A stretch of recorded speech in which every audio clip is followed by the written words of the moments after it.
Halo, selamat pagi adik-adik. Selamat pagi Kak Sandra. Selamat pagi Kak Hardi. Hai teman-teman Hai semuanya. teman-teman semua. Selamat pagi. Kak, Ya. gak kerasa udah setahun lebih kita gak tatap muka Kak sama Iya loh, adik-adik. padahal udah kangen banget ya. Kira-kira adik-adik kita masih kenal gak ya Kak ya? Kayaknya udah tambah berubah. besar kali ya Kak ya. Iya, Tapi jangan khawatir Kak. Kita Karena? punya Tuhan yang mengenal setiap hati kita. mengenal bahkan sampai ke dalam Sampai ke dalam hati ya, hati. Kak. Sekalipun mungkin kalau kita ketemu, wih kok kamu berubah ya misalkan ya Iya, adik-adik ya Kak ya. iya, betul. Tapi Tuhan selalu mengenal adik-adik dan hati kita semuanya. Semuanya. Mari kita sama-sama kita memulai ibadah kita sekalipun secara online ya Kak ya. Iya, masih Tapi kita online. mau tetap sungguh-sungguh ibadah Iya. dengan sikap yang baik, sikap yang hormat kepada Tuhan. Kita mau angkat pujian Kau mengenal hatiku. Kita membuka hati kita di hadapan Tuhan.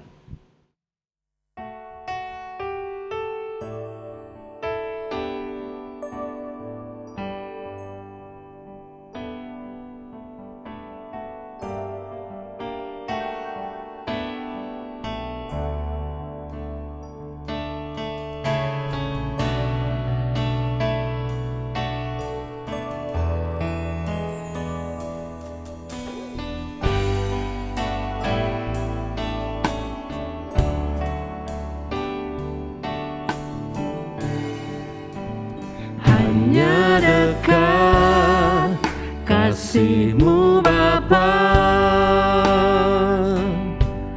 jiwaku pun tentram. Engkau menerimaku dengan sepenuhnya. Walau dunia melihat rupa, namun Kau memandangku sampai kedalaman hatiku. Tuhan, inilah yang ku tahu.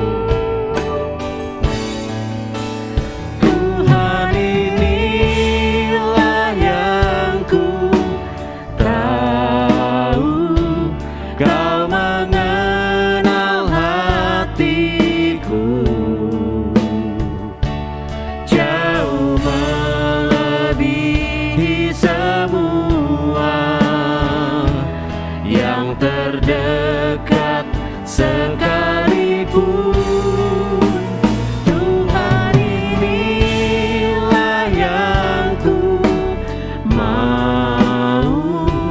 Kau menjaga hatiku supaya kehidupan memancar senantiasa. Hanya dekat kasih-Mu Bapa. Hanya dekat kasih-Mu Bapa,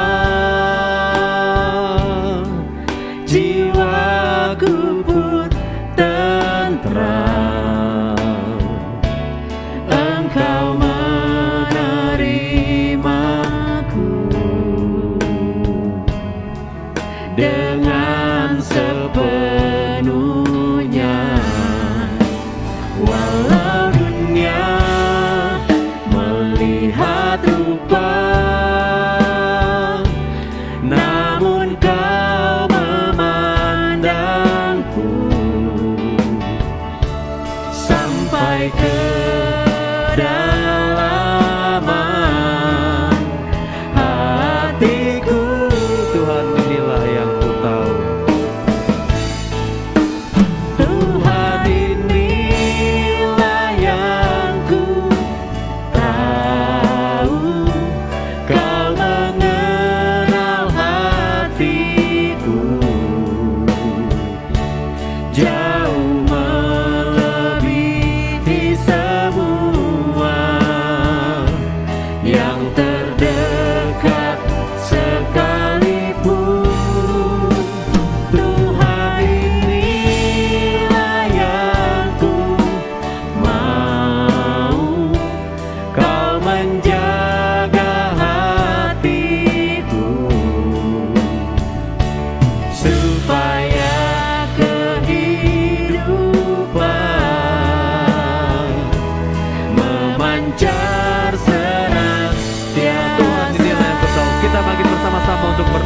adik-adik.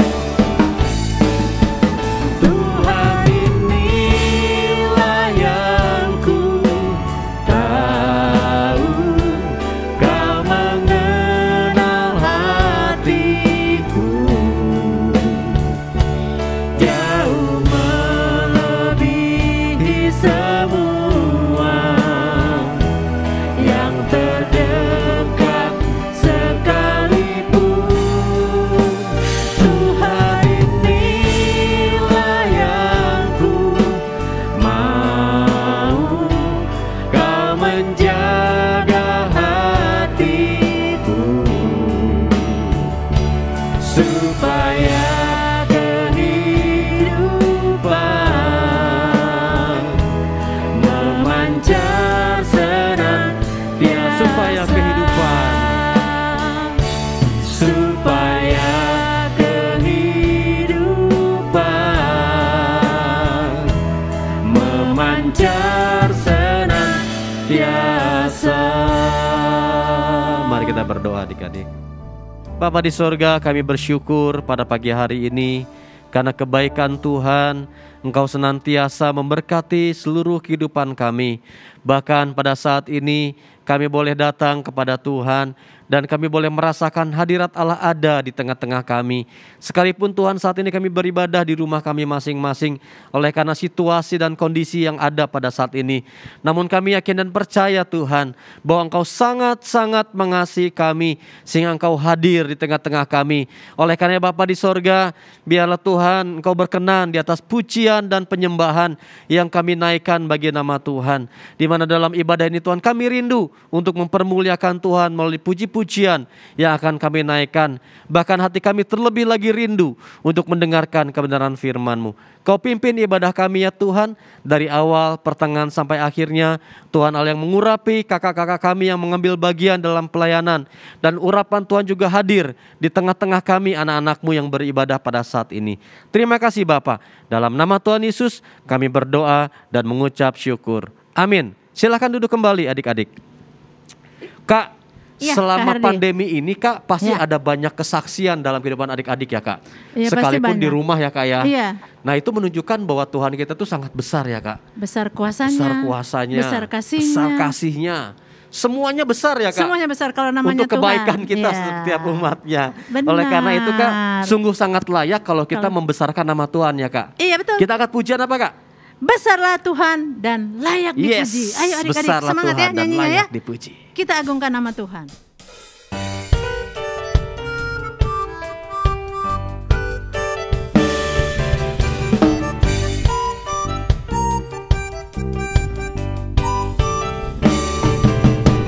Besarlah Tuhan dan layak dipuji, besarlah namanya, kekallah kuasanya.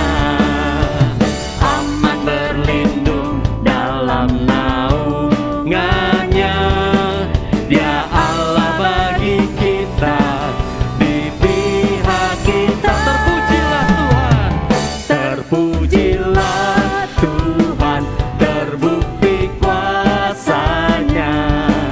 Dia telah menunjukkan kasih-Nya pada kita, sebab Tuhan telah bangkit menyayangi kita. Terpujilah Tuhan, terpuji namanya, Yesus Allah perkasa. Besarlah Tuhan, sebab Dia Allah yang layak untuk dipuji. Besarlah Tuhan dan layak dipuji, besarlah namanya, kekallah kuasanya. Aman berlindung dalam naungannya, Dia Allah bagi kita, di pihak kita. Terpujilah Tuhan. Terpujilah Tuhan, terbukti kuasanya.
Haleluya, puji Tuhan. Kita memiliki Allah yang luar biasa, Amin, yang Kak. perkasa ya Kak. Perkasa di dalam Yesus Kristus Tuhan kita ya, Iya. Kak.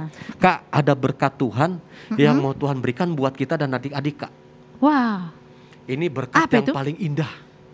Firman Tuhan Firman Tuhan. yang akan menguatkan iman kita, Kak. iya itu berkat yang luar biasa ya Ya. Kak. Oleh karena itu, Ya. kita mengajak adik-adik ya, Kak ya, Ya. supaya menyiapkan hati, pikiran kita untuk dibentuk oleh kebenaran firman Tuhan. Sebab kita percaya bagi Tuhan tidak ada yang mustahil. Kalau adik-adik sedang mengalami kesusahan ya, Kak ya, Iya. Tuhan pasti nolong nggak, Kak? Pasti dong. Pasti Anak nolong. Tuhan selalu ditolong ya Kak. Iya pasti, Kak.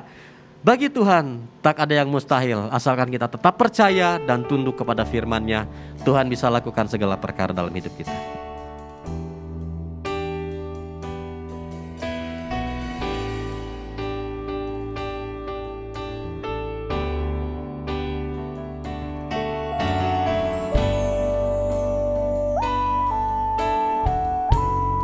Kasih Tuhan sungguh besar dalam hidup kita. Dia yang menolong setiap kita, anak-anaknya.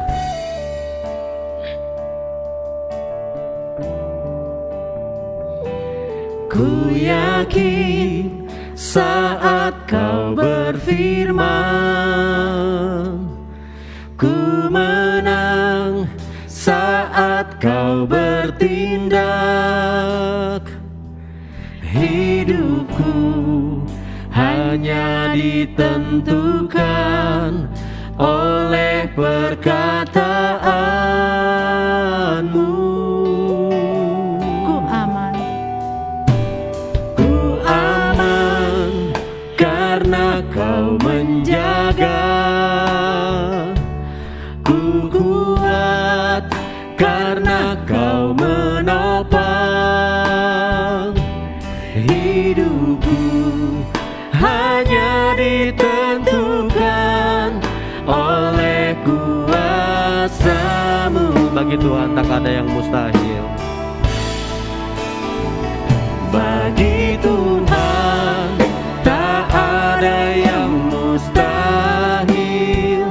Bagi Tuhan tak ada yang tak mungkin.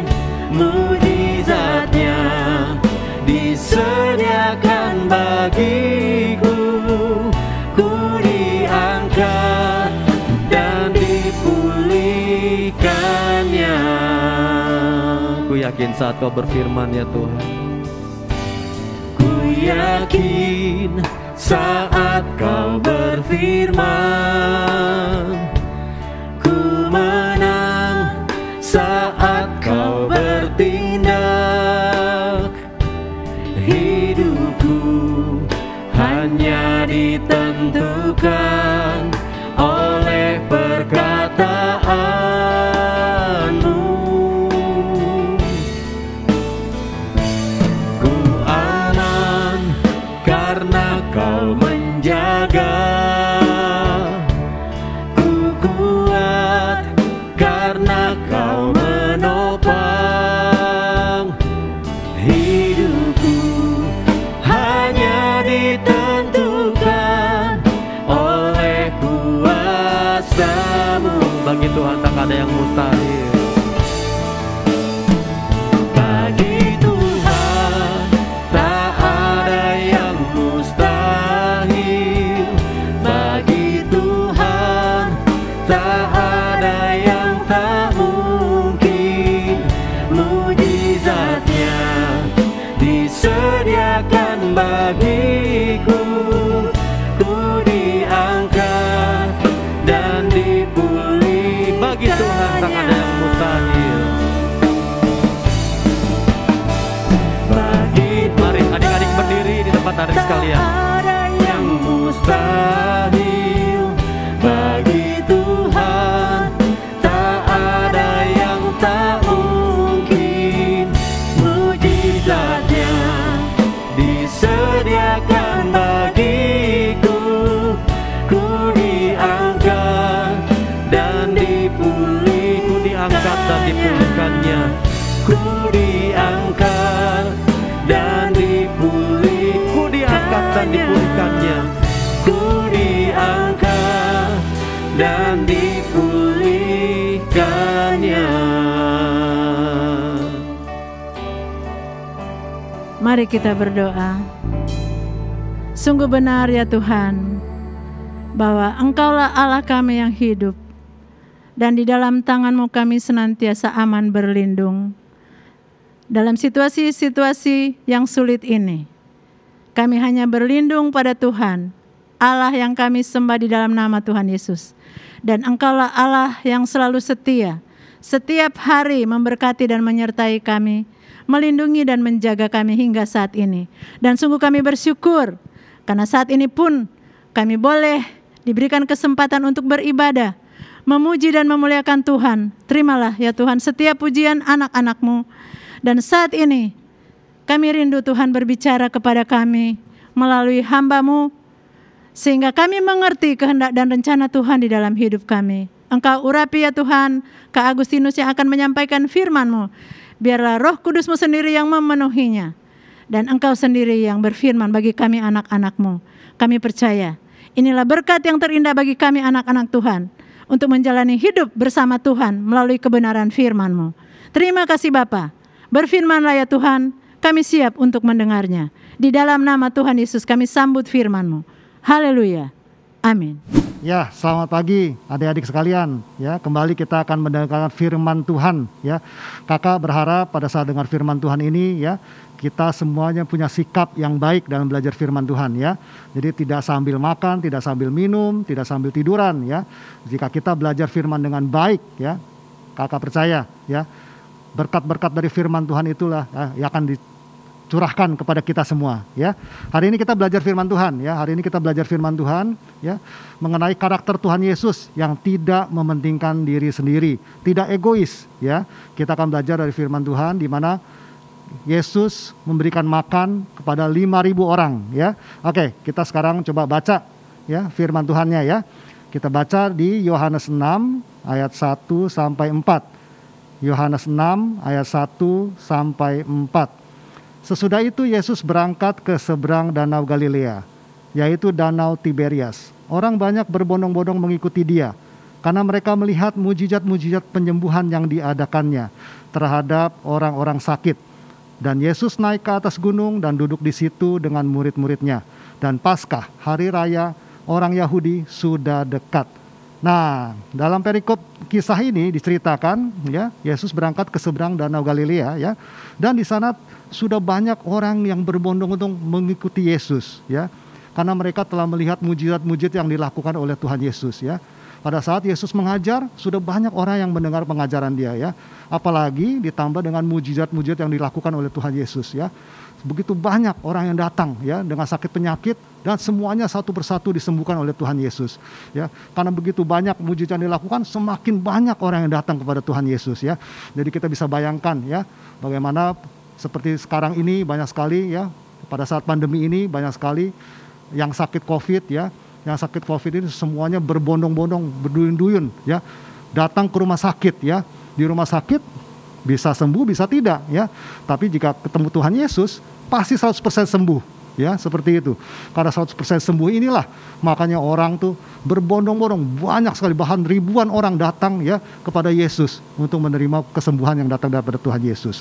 Nah, kita baca dalam kisah Markus 6 ayat 30 hingga 44, ya, disebutkan di sana, setelah Yesus melayani begitu banyak orang, ya, dari pagi hingga petang, ya, tibalah saatnya Yesus, ya, mau menyingkir sejenak dengan murid-muridnya, ya, untuk beristirahat sejenak di sana, ya. Jadi Yesus mau menyingkir sejenak dengan menggunakan perahu ke seberang danau, ya, ke seberang danau. Pada saat Yesus menyeberangi danau itu dan tiba di daratan, ternyata di daratan itu juga telah menunggu begitu banyak orang-orang, ya, begitu banyak orang-orang yang menunggu Yesus, ya. Mereka membawa orang-orang sakit semuanya, ya, yang lumpuh, yang buta, yang bisu, yang tuli, semuanya bawa, ya, kepada Yesus, menunggu Yesus di seberang daratan, ya, untuk menunggu Yesus. Dan mereka berharap, ya, Yesus kembali melakukan mujizat-mujizat kesembuhan, ya.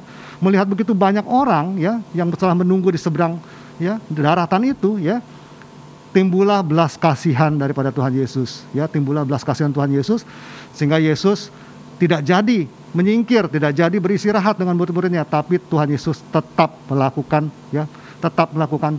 pelayanan, ya, tetap melayani mereka, tetap melakukan mujizat. Nah, di sini kita belajar bagaimana Tuhan Yesus tidak mementingkan diri sendiri, ya, tidak mementingkan diri sendiri, dia tetap melayani walaupun sudah dari pagi hingga sore melayani begitu banyak orang, ya.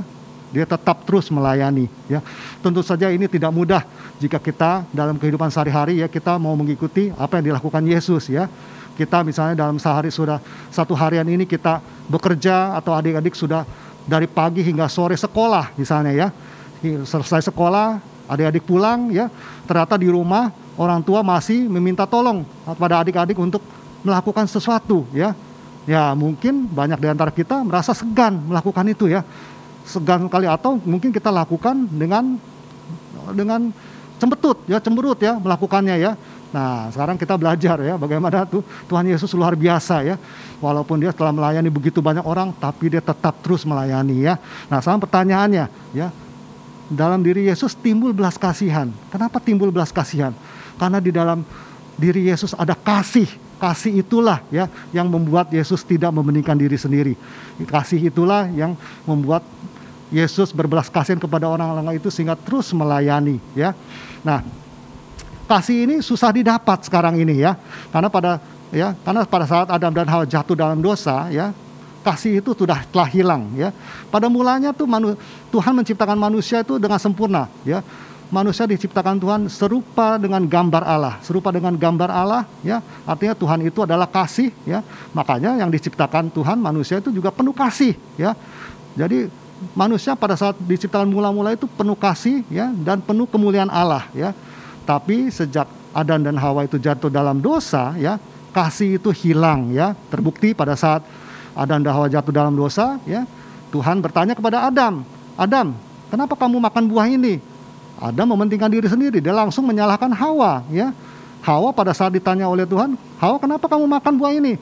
Hawa langsung menyalahkan ular, ya. Nah, itulah sehingga pada saat Adam dan Hawa jatuh dalam dosa inilah, ya, mereka saling mementingkan diri sendiri, saling menyalahkan, ya.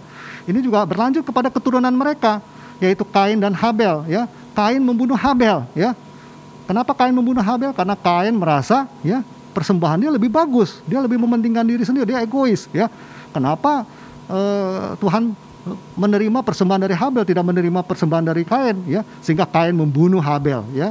Kalau kita lihat, ya, setelah Adam dan Hawa jatuh dalam dosa, ya, begitu banyak tokoh di Alkitab itu, ya, kita lebih mementingkan diri sendiri, ya. Contoh lagi Lot dan Abraham, ya. Lot dan Abraham ini pada saat pekerja Lot dan Abraham bertengkar, Abraham memutuskan untuk berpisah, ya. Abraham berkata kepada Lot, ya, Lot, jika kamu ke kiri, saya ke kanan, ya. Jika kamu ke kanan, saya ke kiri, ya. Nah, Lot ini lebih mementingkan diri sendiri. Lot langsung pilih tempat yang dia mau, ya. Padahal, ya, Abraham itu adalah pamannya, ya. Harusnya dia lebih, ya, memberi jalan dulu kepada Abraham untuk memilih. Tapi Lot mementingkan diri sendiri. Dia lebih, ya, langsung memilih, ya, tempat yang dia mau, seperti itu. Nah, sekarang pertanyaannya, ya, dari mana kasih itu, ya? Kasih itu bagaimana kita harus mendapatkannya? Kalau misalnya kita mendapatkan kasih itu, kita pasti tidak akan mementingkan diri sendiri, ya. Ayo, kita baca lagi, ya, di Efesus 5 ayat 2. Efesus 5 ayat 2. Dan hiduplah di dalam kasih, sebagaimana Kristus Yesus juga telah mengasihi kamu dan telah menyerahkan dirinya untuk kita sebagai persembahan dan korban yang harum bagi Allah. Nah, di sini pada saat Yesus turun ke dalam dunia ini dan mati di kayu salib itu mengampuni dosa manusia, ya. Dan barang siapa yang percaya kepada pengorbanan Tuhan Yesus di kayu salib inilah akan menerima pengampunan yang datang daripada Tuhan Yesus, ya.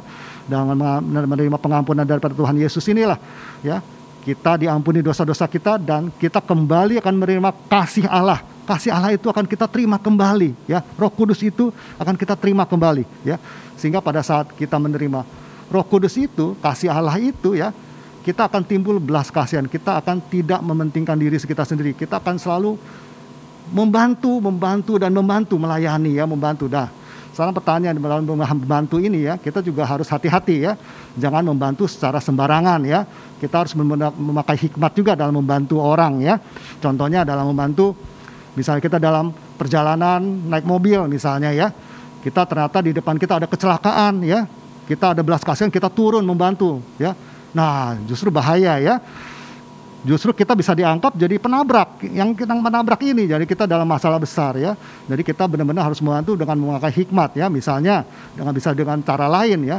Contohnya kita bisa menelepon kantor polisi ya, kita telepon kantor polisi, kita beritahu ke polisi bahwa di situ ada terjadi kecelakaan ya, itu juga salah satu bentuk bantuan ya yang kita lakukan, yang bisa kita lakukan. Atau juga bisa juga pada saat kita ulangan, wah ini juga jangan sampai cara yang salah ya. Pada saat ulangan misalnya teman kita tidak belajar, tidak bisa mengerjakan tugas dengan baik, ujiannya dengan baik ya. Kita penuh dengan belas kasihan lalu kita beri contekan kepada teman kita. Nah itu juga salah ya, salah dalam memberi bantuan ya. Kakak ingat benar ya, pada beberapa tahun sudah lama sekali ya, ada anak sekolah minggu ya, senior kalian ya, yang ingin bersaksi di depan kelas ya, ingin bersaksi di depan kelas ya. Jadi kesaksiannya, dia pada saat ujian itu dia tidak sempat belajar, sehingga tidak bisa mengerjakan ujiannya dengan baik ya. Pada saat dia tidak bisa mengerjakan ujian dengan baik, tiba-tiba teman sebelahnya berbelas kasihan ya, memberikannya contekan ya, dan dia berhasil mendapatkan contekan itu dan berhasil ujiannya dengan nilai baik, dan dia mengucap syukur, terima kasih Tuhan, mujizat telah terjadi. Ya, itu salah juga ya, jangan sampai itu terjadi ya, kesaksian salah, dan yang memberi bantuan juga salah, semuanya salah seperti itu ya, jangan sampai seperti itu. Jadi kita perlu hikmat ya dalam memberi bantuan juga kepada orang-orang itu. Oke, setelah Yesus mengajar ya, Yesus melihat orang-orang itu semuanya ya belum makan ya, dan kembalilah timbul belas kasihan Tuhan. Ini luar biasa sekali karakter Tuhan Yesus ya, selalu ada belas kasihan ya. Ayo kita baca kembali ya di Yohanes 6 ayat 5 sampai 9.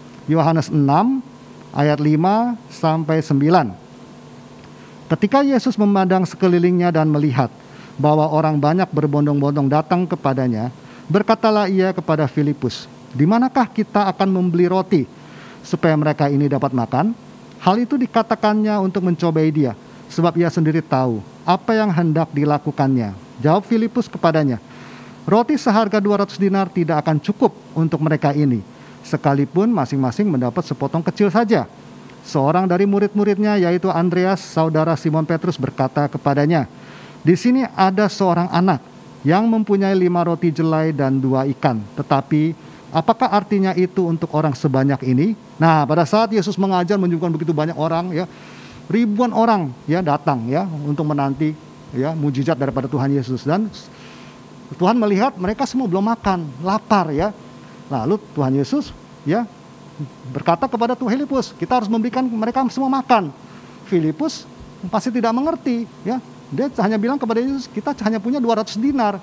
Mana cukup bisa memberikan makan segini banyak orang ya. Kalau misalnya mau juga masing-masing hanya mendapat sepotong roti kecil saja gitu loh. Tapi ada seorang murid yang lain bernama Andreas ya berkata, "Tuhan Yesus, di sini ada anak kecil yang mempunyai 5 roti dan 2 ikan." Dan apa yang terjadi ya adik-adik, ternyata anak kecil ini ya memberikan 5 roti 2 ikan ini kepada Yesus. Nah ini yang luar biasa ya, karakter dari anak kecil ini yang tidak mementingkan diri sendiri, ini yang harus kita belajar, patut kita contoh ya. Apakah anak kecil ini tidak lapar? Pasti lapar ya. Anak kecil ini juga pasti membawa 5 roti 2 ikan itu untuk bekal dia ya, untuk dimakan ya. Tapi dia ya rela memberikan 5 roti 2 ikan ini untuk Yesus ya. Dan apa yang terjadi setelah Yesus diberikan 5 roti dan 2 ikan ini ya? Kalau kita baca kembali di Yohanes 6 ayat 13. Yohanes 6 ayat 13 ya. Maka mereka pun mengumpulkannya dan mengisi 12 bakul penuh dengan potongan-potongan dari kelima roti jelai yang lebih setelah orang makan. Luar biasa ya, luar biasa, mujizat yang terjadi luar biasa sekali ya. Pada saat anak kecil itu memberikan Yesus ya 5 roti dan 2 ikan itu, mujizat besar terjadi. Yesus bisa memberi makan kepada 5.000 orang, 5.000 orang, bahkan ada sisanya 12 bakul, berkelimpahan sekali makanannya ya. Ini sama persis seperti janda Sarfat ya, kisah janda Sarfat di mana dia hanya punya secuil tepung dan sedikit minyak ya. Pada saat dia ketemu Nabi Elia ya, dia bilang, janda Sarfat itu bilang ke Elia ya, sudah saya buat roti dari sedikit tepung dan minyak ini, saya akan mati bersama anak saya. Tapi Nabi Elia bilang, kasih saya dulu, ya, buatkan aku roti dulu, ya. Nanti berkat Tuhan akan melimpah, ya, tepung dan minyaknya tidak akan habis sampai hujan turun. Dan benar-benar terjadi, ya, sama persis, ya, seperti apa yang telah dilakukan oleh Yesus, ya. Dari 5 roti dan 2 ikan, ya, bisa memberi makan begitu banyak orang, hampir 5.000 orang, dan bahkan sisanya 12 bakul, ya. Nah, inilah, ya, kita bisa belajar bagaimana kita jangan mementingkan diri sendiri, ya. Berkat itu luar biasa yang bisa diberikan oleh Yesus kepada kita, ya. Dalam kehidupan kita sehari-hari banyak, ya. Ya, kita mulai dari hal-hal yang kecil saja, ya. Gimana kita bisa menerapkan tidak mementingkan diri sendiri. Contohnya pada saat kalian bersama dengan orang tua kalian belanja, ya, shopping, ya, belanjaannya banyak, ya, kita bisa bantu orang tua kita untuk membawakan belanjaan-belanjaan itu. Itu contoh yang kecil sedikit, ya, yang kecil sekali dalam kehidupan sehari-hari, ya. Kita bisa bantu orang tua kita, ya, membawa belanjaannya, ya. Atau pada saat misalnya kita berpergian dengan papa kita, ya, bapak kita, lah papa kita menyetir mobil, pada saat dia mau parkir misalnya, kesulitan parkir, kita bisa bilang ke papa saya, "Pak, saya turun sebentar, ya, saya bantuin papa parkir. Papa, saya bisa bantuin lihat supaya papa bisa parkir dengan baik." Itu juga dalam bentuk kecil, ya, tidak mementingkan diri sendiri, ya. Nah, banyak di antara kita tuh yang lebih asik main HP di mobil. Bodoh amat lah, yang penting udah sampai. Papa mau capek apa nyetir gimana, ya terserah lah. Yang penting saya asik aja main HP itu juga, ya, itu berarti kita egois. Jadi kita dalam hal-hal kecil ini kita bisa mulai belajar, ya, bagaimana kita melakukan hal-hal yang tidak mementingkan diri sendiri, ya. Begitu pula dengan hal berdoa, ya. Hal berdoa juga, ya. Jangan sampai kita berdoa, ya, kita selalu minta untuk diri kita sendiri, ya. Misalnya kita berdoa, ya Tuhan, saya minta naik kelas, saya minta juara kelas, ya Tuhan, saya minta HP baru, Tuhan, saya minta supaya ganteng, supaya cantik, nah, semuanya saya minta, itu, ya. Tapi mulailah, ya, jangan, ya, dengan tidak mementingkan diri, kita berdoa untuk orang tua kita berdoa untuk saudara kita, kakak kita, adik kita, teman-teman kita, ya. Kita berdoa untuk orang sakit, ya. Nah, itu dalam hal berdoa juga, ya. Begitu pula dalam memberikan persembahan, ya, memberikan persembahan kepada Tuhan, ya. Kakak tahu, ya, kalian juga pasti diberikan uang persembahan oleh orang tua kalian, ya, pada saat di gereja, ya. Nah, berilah uang persembahan itu dengan baik, ya, dengan baik, ya. Jangan untuk mementingkan kepentingan diri sendiri, ya. Malahan uang persembahan itu dibuat untuk main di time zone, ya. Ini juga pernah terjadi, ya, di anak sekolah minggu seperti itu, ya. Jadi kalau misalnya kita diberikan uang persembahan, ya, berilah benar-benar kepada Tuhan. Dan lebih bagus lagi kalau misalnya kita, ya, kakak tahu kalau misalnya kalian juga pasti diberikan, ya, uang saku, ya, per minggu, per bulan, ya. Lebih bagus lagi kalau misalnya kalian bisa sisihkan sedikit dari uang saku itu, ya, untuk persembahan kepada Tuhan. Itu sangat luar biasa. Persembahan itu, ya, benar-benar tulus dari kalian, ya, dan Tuhan senang, dan Tuhan akan menjadikan berkat yang melimpah, ya, berkat yang melimpah seperti yang terjadi pada anak kecil ini, ya. Diberikan sedikit kepada Tuhan Yesus, dan Tuhan Yesus mengadakan mujizat, ya, sehingga begitu melimpah mujizat yang diberikan, ya, oleh Tuhan Yesus. Seperti itu. Kakak juga punya pengalaman, ya, mengenai persembahan ini, ya, di mana pada saat kakak, ya, pada saat kakak sebelum menikah, kakak kerja sebagai salesman, ya. Pada saat kakak kerja sebagai salesman ini, gajinya tidak seberapa, ya, ya. Jadi pada saat kakak itu menikah, wah, itu mulai, ya, serba tidak cukup dengan gaji kakak yang sebagai salesman, ya. Ya, karena kakak harus bayar uang kontrak rumah, harus bayar listrik, harus bayar pembantu rumah tangga, ya, banyak sekali pengeluaran pada saat menikah itu, ya, sehingga gaji kakak sebagai salesman itu tidak cukup sama sekali, ya. Pernah kakak sekali, ya, ingin beli kue lapis aja, ya, kue lapis pada saat itu kakak sudah ambil kue lapis pada saat itu mau ngantri untuk membayar, kakak lihat kue lapisnya itu seharga Rp7.000, kakak kaget, langsung kakak balikin, ya, kakak nggak berani beli, ya, kue lapis harga Rp7.000. Karena pada saat itu kakak benar-benar hemat sekali, sangat-sangat hemat, ya, pada saat sesudah menikah itu, ya. Tapi pada saat suatu ketika, ya, kakak pada saat itu ikut pedalaman Alkitab, ya. Pedalaman Alkitab itu kakak biasa pas kasih persembahan untuk pedalaman Alkitab kebaktian itu Rp10.000 pada saat itu, ya. pada saat itu pas kebetulan duduk di samping kakak, itu ada seorang yang bapak-bapak yang sangat lusuh, bajunya lusuh sekali, ya, keadaannya lusuh sekali. Baju kakak sebagai salesman lebih bagus dari bapak ini, ya. Secara tidak sengaja kakak lihat bapak ini mengeluarkan persembahan sebanyak 20.000, ya. Pada saat itu kakak kaget, ya. Bapak ini dengan baju yang lusuh ini bisa kasih 20.000. Kenapa saya tidak, gitu kan? Pada saat itu kakak langsung bertekad, ya. Saya mau kasih lebih bagus, lebih baik, ya, yang terbaik untuk Tuhan. Sejak itu kakak kasih 20.000, ya. Setiap pedalaman Alkitab Selasa, Jumat, kebaktian Minggu, kakak kasih persembahan 20.000. Apa yang terjadi adik-adik? Hidup kakak makin susah, ya, benar-benar makin susah, ya. Ya kalian bisa bayangkan, ya, kakak mau beli kue lapisan 7.000 aja kakak nggak berani, ya, benar-benar hemat, ya. Ini berikan persembahan yang double, ya, lebih. Sekarang kakak hidupnya lebih hemat lagi, sangat-sangat hemat, ya. Tapi Tuhan tidak tinggal diam, adik-adik tidak tinggal diam, ya. 3 bulan kemudian kakak mendapat tawaran pekerjaan dan kakak terima pekerjaan itu dengan gaji 3 kali lipat dari gaji salesman, ya. Sehingga semua kebutuhan, semua, ya, semua cukup. Sangat cukup, bahkan berlebih, ya. Itu yang luar biasanya Tuhan, ya. Kalau kita benar-benar memberikan dengan tulus, ya, kepada Tuhan, ya, Tuhan akan membalas berlipat-lipat ganda, ya. Asal kita jangan mementingkan diri sendiri, itu kuncinya, ya. Seperti itu. Tapi adik-adik juga jangan sampai salah kaprah, ya. Jangan sampai kita mengharapkan berkat, ya.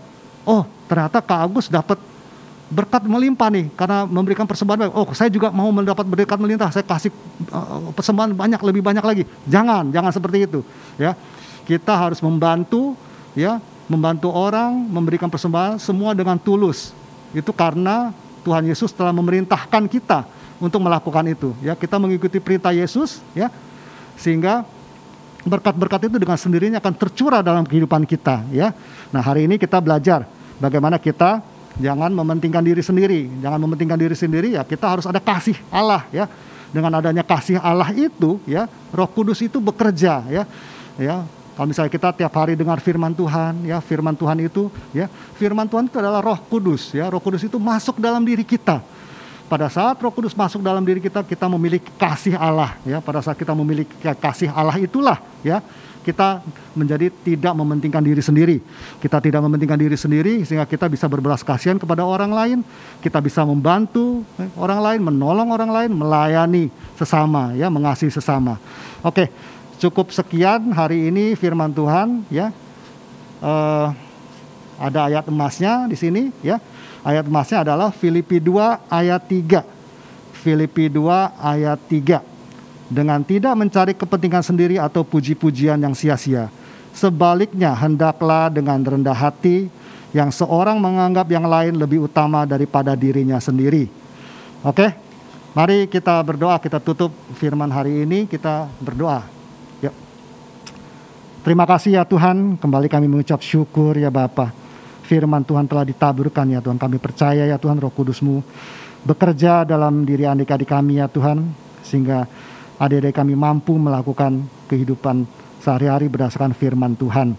Hari ini kami belajar firman Tuhan ya Tuhan, bagaimana kami tidak boleh mementingkan diri sendiri. Ampuni kami ya Tuhan, kami masih egois ya Tuhan. Kami masih suka mementingkan diri kami sendiri ya Tuhan. Tapi ya Tuhan, hari ini kami belajar, kami mau berubah ya Tuhan. Seperti karakter Tuhan Yesus, tidak mementingkan diri sendiri, terus melayani dengan tulus ya Tuhan. Kami juga mau ya Tuhan, biarlah kasih Tuhan itu senantiasa ada dalam diri kami, sehingga kami dimampukan untuk mengerjakan semua pekerjaan, ya, dan berhasil dibuat oleh Tuhan. Terima kasih ya Tuhan atas firman Tuhan ini. Kami saat ini berdoa ya Tuhan untuk orang tua kami ya Tuhan, untuk adik kakak kami semua, teman-teman kami semuanya ya Tuhan.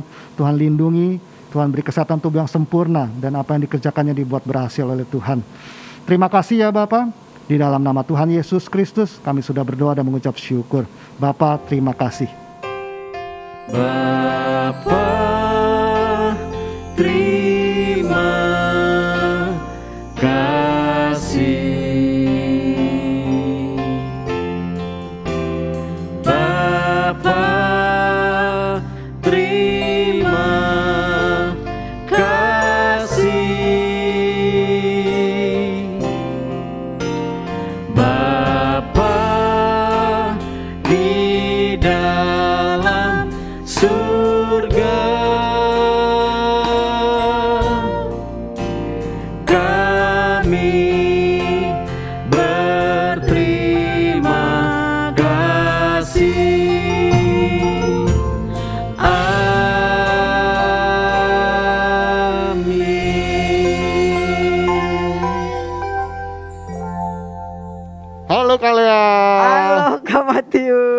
kabarnya? Sehat Kak. Puji Tuhan. Adik-adik pasti juga sehat semua kalian ya? Sehat. Kita habis mendengarkan firman Tuhan yang dibawakan oleh Kak Agustinus. Nah, tentang apa Kak tadi? tentang ada 5 roti dan 2 ikan pastinya. Ya. Sekarang aktivitas. Aktivitasnya sekarang apa Kak? Aktivitasnya kita ada 5 pertanyaan buat adik-adik. Tapi 5 pertanyaan ini sudah disiapkan oleh kakak-kakaknya dan dapat diunduh di mana? Di description box ada Google Form-nya Kak di situ. Iya. Nah, adik-adik buka description box, di situ ada Google Form. Pertanyaannya kalian langsung jawab di situ. Iya, 5 pertanyaan, jawab dengan 5 baik dan pertanyaan. benar. 5 hadiah juga menanti Anda. Iya. Oke Kak. Oke, dan jangan lupa adik-adik tetap jaga kesehatan dengan menggunakan sekarang 2 masker dan pokoknya adik-adik harus tetap jaga kesehatan dan tetap aktivitas dijawab. Untuk adik-adik yang sudah mendapatkan hadiah pasti lebih semangat. Oke Kak. Yang belum dapat hadiah harus Tetap semangat Kak. ya tetap dicoba. Oke. Oke, jadi Kak. adik-adik jangan lupa. Description box. Oke. Bye bye. Selamat hari Minggu.